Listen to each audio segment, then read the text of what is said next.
Try to fly.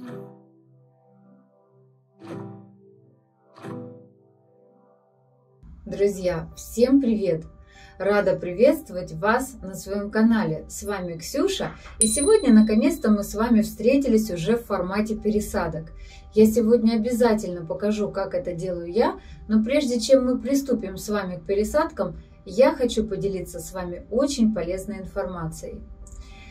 На просторах интернета существует масса материала, где вы можете увидеть, в какие смеси садить орхидеи, как это правильно делать. Но то, что хочу сегодня рассказать вам я не встретила ни у кого. Поэтому оставайтесь со мной, я обещаю, что будет очень полезно.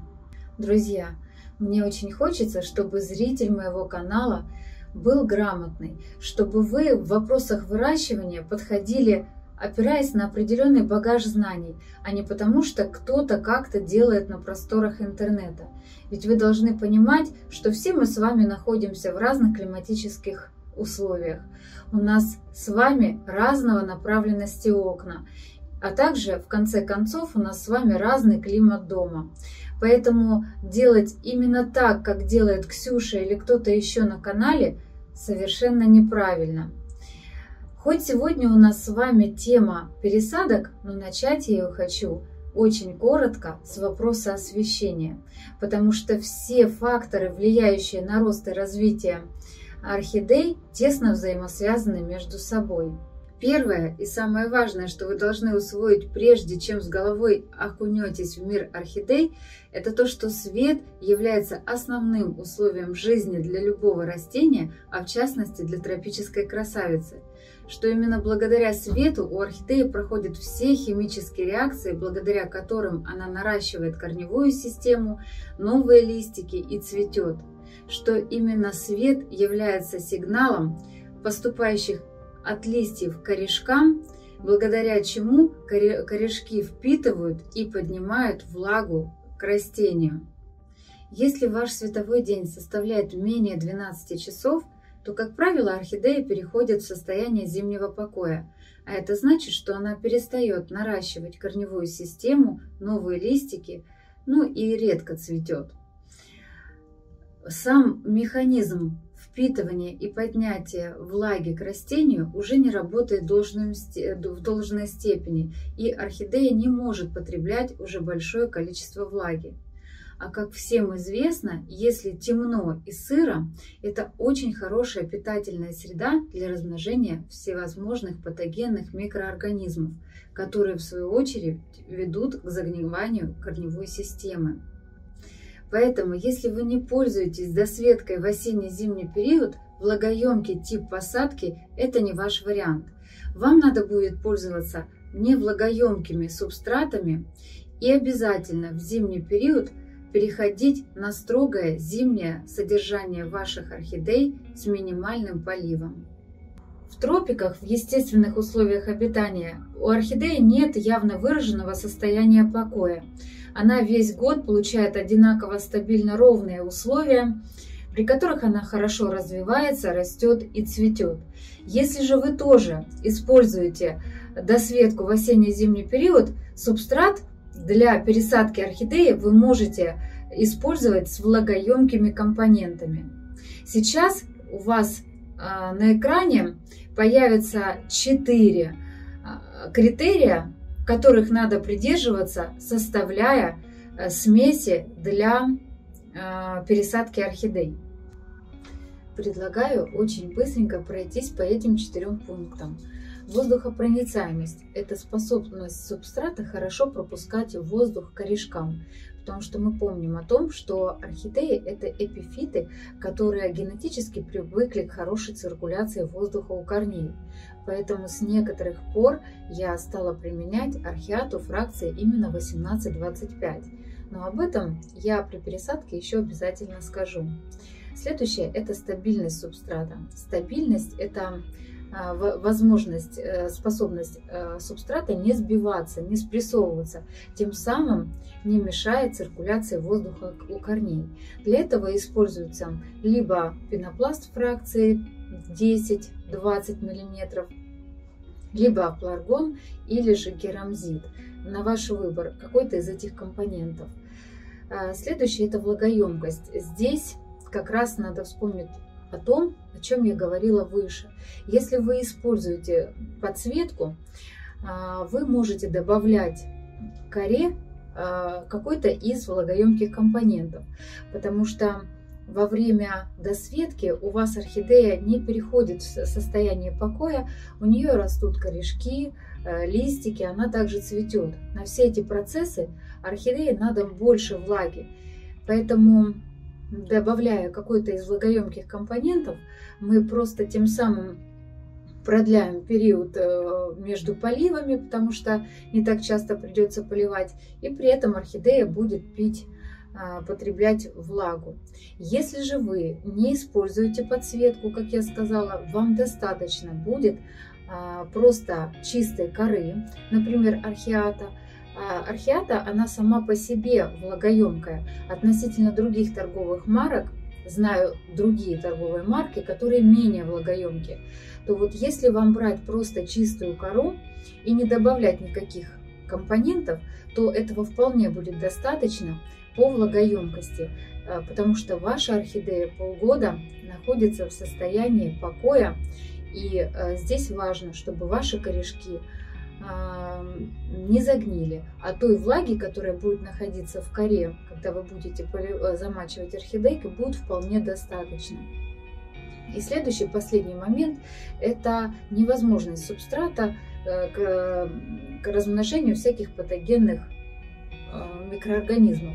Для этого мы будем использовать в составе уголь древесный и либо мох сфагнум.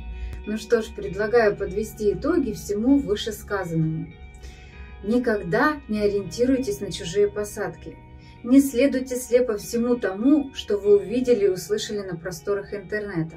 Ваш ориентир – это исключительно ваш климат и ваши условия содержания. Проанализируйте, в каком городе вы живете, какие особенности вашего климата и особенности ухода ваших растений. Например, какая продолжительность у вас светового дня в течение всего года именно в вашем регионе? Досвечиваете вы свои орхидеи или нет в осенне-зимний период? И насколько холодно у вас бывает зимой на подоконниках? Проанализировав всю эту информацию, вы примете решение, в какой тип субстрата вам надо пересаживать орхидеи весной. Так как я пользуюсь досветкой своих орхидей, у меня никогда не бывает критически низких температур в зимний период, которые ведут к переохлаждению корневой системы, и у меня довольно большая коллекция орхидей, то пересадку, которую вам сейчас буду показывать, она будет влагоемкой. Но если вы проанализировали свои условия содержания и поняли, что влагоемкий тип посадки – это не ваш вариант, сейчас на экране я вам предложу один из вариантов смеси, который вы смело можете использовать в своей посадке. А алгоритм действий во время пересадки, он у вас будет точно таким же, как и у меня. Просто субстрат вы будете использовать не влагоемкий. Ну что ж, друзья, давайте перейдем от теории к практике. И сегодня я покажу вам 3 варианта посадки во влагоемкие субстраты. Для этого нам понадобится с вами 3 очаровательные мои орхидеи. Это все варианты орхидей, которые мы сейчас будем пересаживать. Это голландские взрослые орхидейки, которые сейчас либо цветут, как вы видите, либо готовятся к цветению. Первая орхидея, она довольно недавно у меня в коллекции, всего 1 год. Пересаживала я ее прошлой весной, но она уже настолько забила горшочек, дальше вам покажу, что она уже требует пересадки. Вторая – это дикий кот, наш знаменитый, который тоже цветет, но он у меня сейчас в покупном горшочки с торфстаканом, тоже дальше об этом расскажу. И третья красавица Падова, которая в прошлом ролике у меня тоже уже участвовала, она сейчас растит свой цветоносик, и мы тоже приготовили ее для пересадки. У меня часто зрители спрашивают в комментариях, боюсь ли я пересаживать орхидеи, которые цветут или же которые растят цветоносы. Если все сделать правильно, если правильно подойти к условиям адаптации после пересадки, то пересаживать орхидеи, которые либо растят цветонос, либо цветут, совершенно не стоит. А также для пересадки нам понадобится инструмент, который я заранее обработала, древесный уголь, мох сфагнум новозеландский. Это у нас торф, который, зачем тоже вам расскажу, пларгон, археата. У меня кора торговой марки археата, крупной фракции 18-25, тоже расскажу. Серамис крупной фракции и кокосовые чипсы. Итак, давайте приступим. И начнем мы с вами сегодня. Первый претендент это будет дикий кот. Как я уже сказала, дикий кот у меня, не помню, говорила или нет, но мне кажется, говорила, что он у меня в покупном грунте, в покупном горшочке, а соответственно он с торфяным стаканом, и в таком состоянии она у меня была год.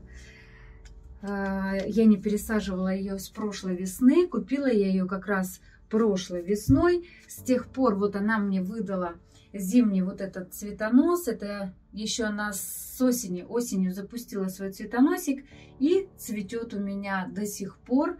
А на улице у нас уже апрель месяц. Итак, первое, что я сделала, это я замочила горшочек в воде для того, чтобы корешочки хорошо у нас отходили от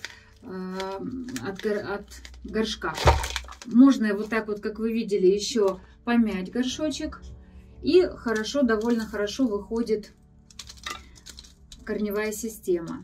Сейчас мы с вами освобождаем от старого субстрата горшок, и мы видим, что мы видим? Мы видим хорошую корневую систему.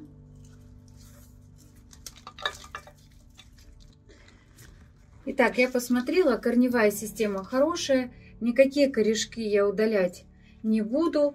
Торфяной вот наш стаканчик злополучный, мы его сейчас с вами уберем. И уберем также вот эти пару листьев самых нижних для возможности заглубления орхидейки. Убираем торфяной стаканчик, он легко отделяется. Бывает еще такое, что с торфяным стаканом идет такая решеточка. Ее тоже можно разрезать. Тут решеточки не было, разрезаете, она легко удаляется. Как я уже сказала, мы уберем с вами одну пару листьев. Мне, конечно, не очень удобно снимать пересадку с таким огромным цветоносом. Цветонос, конечно, тяжелый, и мне непросто приходится. В общем, смотрите, его можно либо потянуть вот так вот, он должен отойти полностью, должны быть вот эти чешуйки на месте, либо его можно разорвать по линии среза, и он тоже хорошо, листик отделяется. И вот этот вот листик мы также само сейчас уберем. Вот как я и говорю, можно сделать вот таким образом. Мы его разделяем.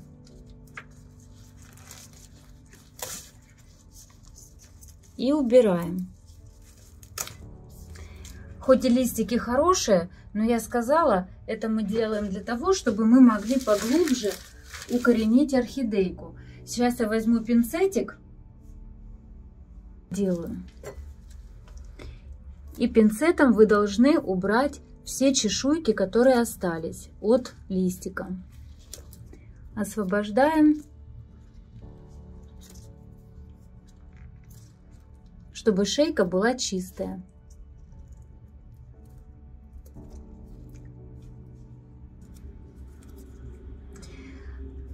убираем ненужные сухие и гнилые корешки, краешки вот эти тоже, которые уже нам не нужны, они не функционируют, не выполняют никакой роли. Вот это все мы удаляем. Вот эти тяжи, которые были под попочкой, вот там, где была губка, были корни, они все же были плохие. Мы удаляем все. Так, все остальные корешки, как вы видите, в идеальном состоянии. Удалим еще вот этот старый пенек.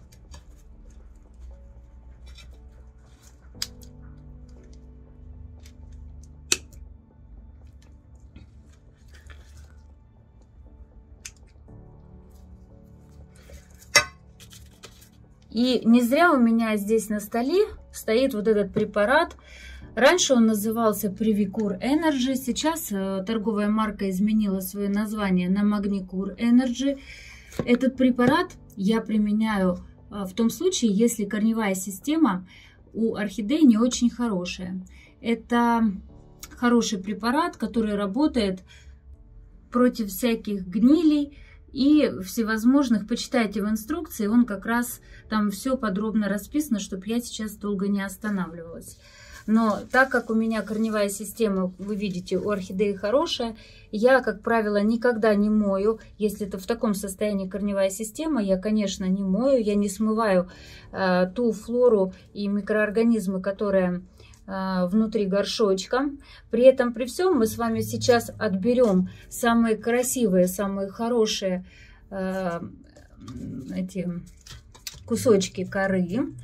И мы их потом поместим при посадке в новый горшок для того, чтобы заселить ту микрофлору, к которой она привыкла. Корешки, которые вы отрезали, вы обработаете либо корицей, либо толченым углем. Но ни в коем случае не применяйте йод, зеленку именно корневой системы, потому что спиртосодержащие растворы, они сильно обжигают очень нежную корневую систему, и корешок такой отмирает. К листьям, к стволику применять зеленку, йод можно, но только не к корешкам. Поэтому вот вы берете корицу, либо уголь, как я сказала, и те срезы, которые вы отрезали корешочки, если вы там запомнили, где это находится, вы обрабатываете вот именно этими природными средствами. Еще хочется мне отметить, чтобы вы обратили внимание на вот эти вот корешочки. Вы видите, они ну как бы скажем такого, не совсем зеленого цвета, они немного отличаются от всех остальных. Это тоже хорошие корни, ни в коем случае их не отрезайте. Эти корни просто были лишены света, и хлорофилл в них не выделялся, и поэтому они отличаются по цвету. Очень многие и часто я сталкивалась с тем, что их отрезают, считая их непригодными. Это хорошие корешки.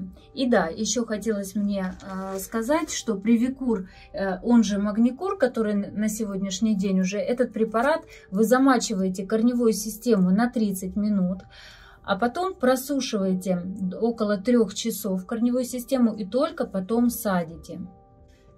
Вот подобрала я объем горшка, который мы будем использовать. Сейчас покажу, как надо примерить.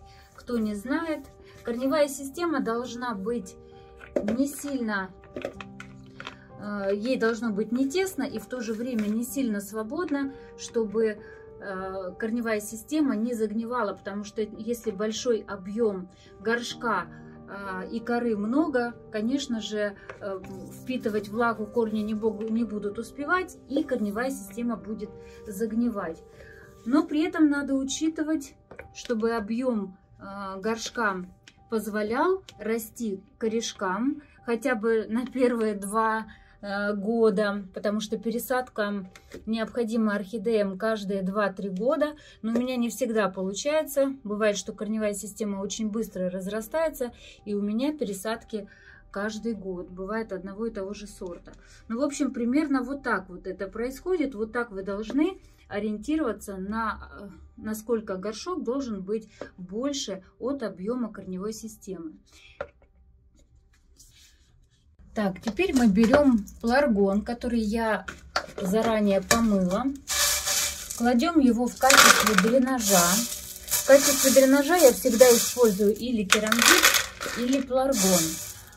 Совсем чуть-чуть могу на дно добавить пеларгону и либо керамзиту небольшое количество пеностекла.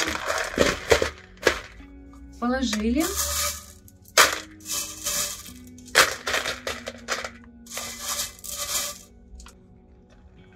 Устанавливаем нашу орхидейку в горшочек и берем нашу кору. Как я уже говорила, упомяну, почему я стала применять фракцию 18-25.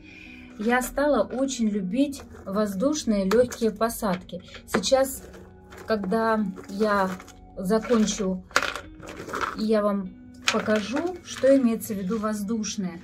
Воздушные легкие посадки, это имеется в виду, что вы должны оставлять воздушные карманы во время посадки, не утрамбовывать субстрат. Кора, вот в таком случае в легких посадках большой фракции позволяет, она просто сама по себе, вот большая фракция не позволит никак утрамбовать. Вот смотрите, сейчас мы с вами положили определенное количество коры и берем мох сфагнум. Мох я беру новозеландский. Вот такой мох. Очень люблю эту торговую марку, очень качественный. Он обладает антибактериальными свойствами. Я его заранее залила влагой. Значит, я его подготовила. И теперь берем, так как я сказала, что мы с вами пересаживаем во влагоемкий субстрат, сейчас мы берем, я не режу, вот в таком состоянии, в котором он и есть, я просто беру и вот таким вот образом по краешку горшочка, вот как я кору укладывала, ровно так же по краю горшка при помощи вот этой палочки для суши я по краю кладу некоторое количество мха. Сейчас вы будете видеть, какое количество я использую. Опять же, все это делаем без особых утрамбовок.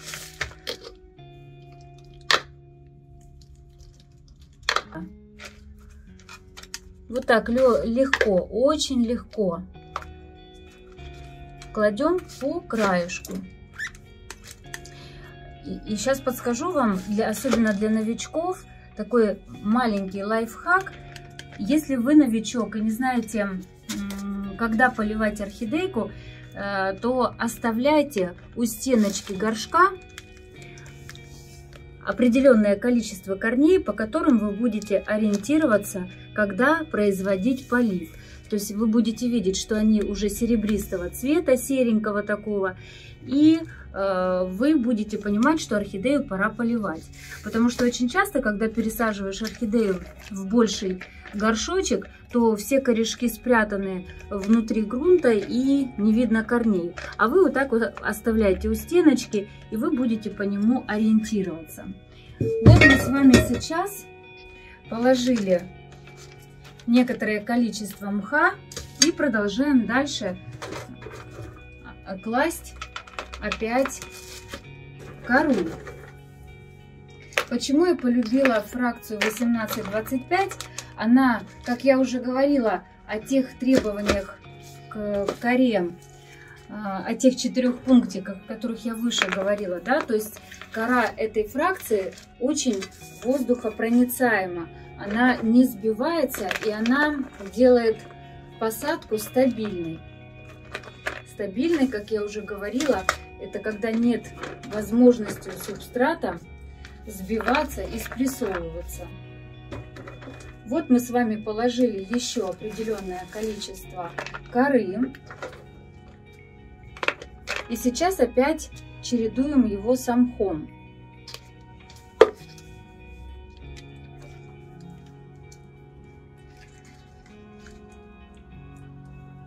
Вот так вот.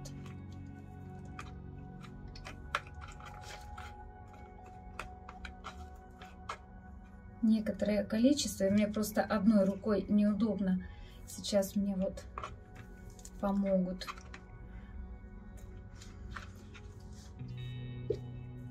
Некоторые моменты, конечно, очень неудобно мне одной делать.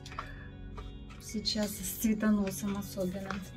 Вот, смотрите, очень легенько и таким небольшим количеством мха мы покрыли. И дальше...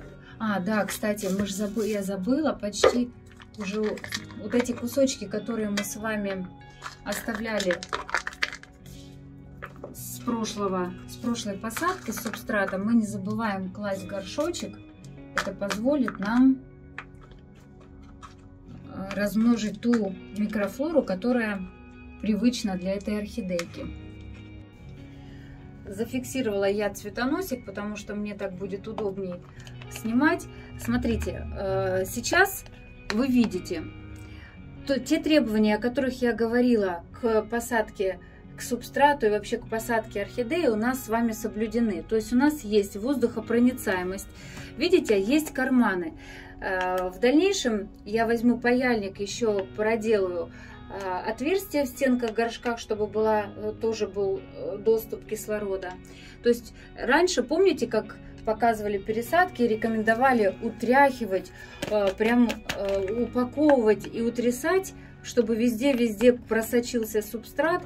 Сейчас я ушла давно уже от этого. Я оставляю вот такие воздушные карманы для хорошей циркуляции. Вот сюда единственное, что я могу, вот этот мох, который мы с вами там положили, я могу его распределить у корней для того, чтобы им все же там была влага.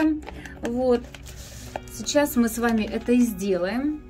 Сейчас тот мох, который мы с вами первым слоем клали, вот его мы сейчас этой палочкой и вот так аккуратненько немножечко все-таки распределим возле корешков. Вот. Почему стала использовать крупную кору? Потому что она стабильна, не позволяет сбиваться, как я уже сказала, хорошо пропускает воздух. И орхиата, она сама по себе влагоемкая, поэтому она выполняет все функции, которые необходимы для поддержания влаги. Мох тем самым у нас является противобактериальным, как я уже сказала. То есть у нас тоже тут патогенная флора развиваться при правильном, конечно же, содержании не будет. Она будет препятствовать. Ну и, конечно же, мох дополнительно удерживает влагу внутри горшка при поливе. Распределили мы с вами мох у корней. И теперь вот это пространство, которое у нас осталось, мы с вами засыпем уже корой. Только можно использовать, здесь мы с вами клали фракцию больше, 18-25. Я даже из той партии 18-25, которая приходит кора, я выбираю самые большие кусочки, вот, и их использую вот в начале посадки, для того, чтобы здесь была, как я уже говорю, постоянно циркуляция воздуха. А сверху я уже использую из этой же коры просто кусочки более мелкой фракции, потому что сверху уже необходимость в больших кусочках отсутствует. Здесь можно уже использовать вот эти вот кусочки, которые, ну, как бы будут меньше позволять испарять влагу. Потому что чем больше фракция, тем быстрее идет испарение. Вот это пространство мы с вами засыпаем вот этими кусочками. Вы немного можете подходить к шейке. То есть вот это называется небольшое углубление шейки орхидеи.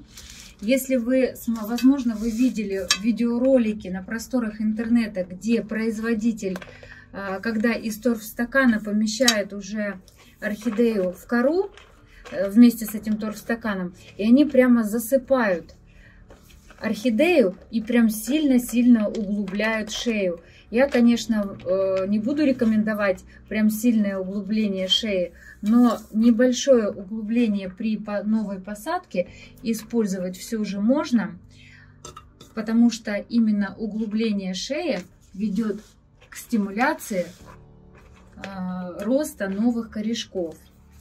Вот мы с вами сейчас положили меньшую фракцию сверху.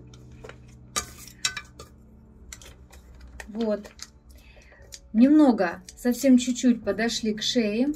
При поливе кора намокает, она влажная, и корешки будут тянуться к коре и образовываться новые корни. Последний этап, который у нас с вами остался, это положить кусочек пенопласта. Возможно, вы заметили, я использую под листиками. Вот если листик близко касается либо мха, либо коры, я использую вот здесь, вот в этом месте, такую прослойку, как подушечку между листиком и субстратом, для того, чтобы мне самой было спокойнее, что здесь никакая мне бяка не заведется. Вот. Ну и последний, самый завершающий этап во всем этом, это положить мох сверху субстрата. Сейчас вам расскажу, какую роль выполняет мох, когда вы кладете его сверху. Как правило, это три функции. Первое – это удерживать влагу внутри горшка. Даже в сухом состоянии, когда он лежит, он все равно препятствует выходу влаги из горшочка. Сейчас я уложу с этой стороны. Вторая функция, это она является как картриджем, как прослойкой. Так, здесь, по-моему, я многовато коры положила. Сейчас парочку кусочков я отберу. Значит, вторая функция, это когда вы поливаете орхидею жесткой водой, то мох является неким фильтром.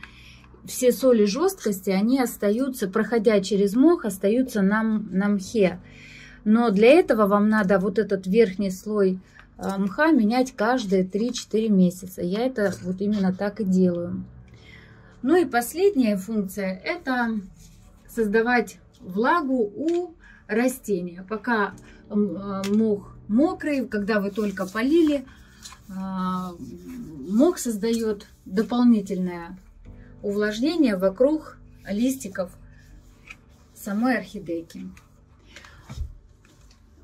Значит, не забывайте, как я уже сказала, менять вот этот верхний слой мха каждые 3-4 месяца, потому что новые корни, которые растут, если есть засоленность вот этого мха, то, касаясь засоленного мха, корешочки, может, вы замечали когда-то у себя такое в уходе, корешки засыхают, то есть они обжигаются, получается, вот краешек, но только растущего корешка, он очень нежный, и когда он касается засоленного субстрата, он обжигается и отмирает. Так, ну что ж, вот наша посадка подошла к концу.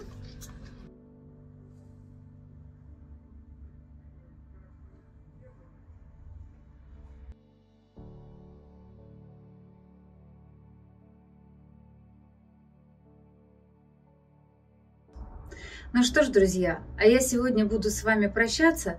Сегодня было много материала, потому что была как теория, так и практика. Поэтому 2 последующие пересадки мы с вами произведем уже в следующем ролике.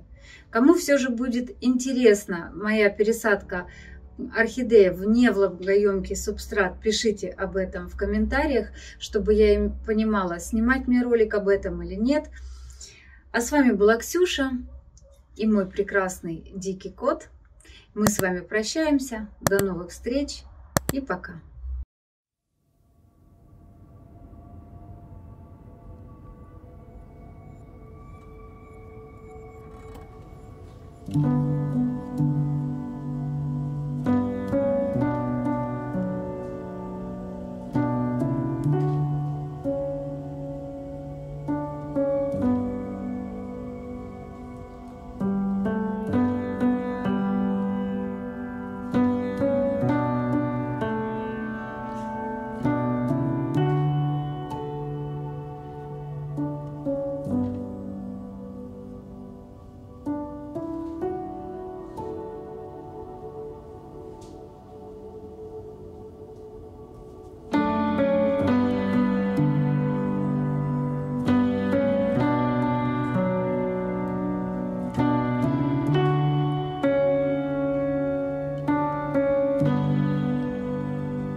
Try to fly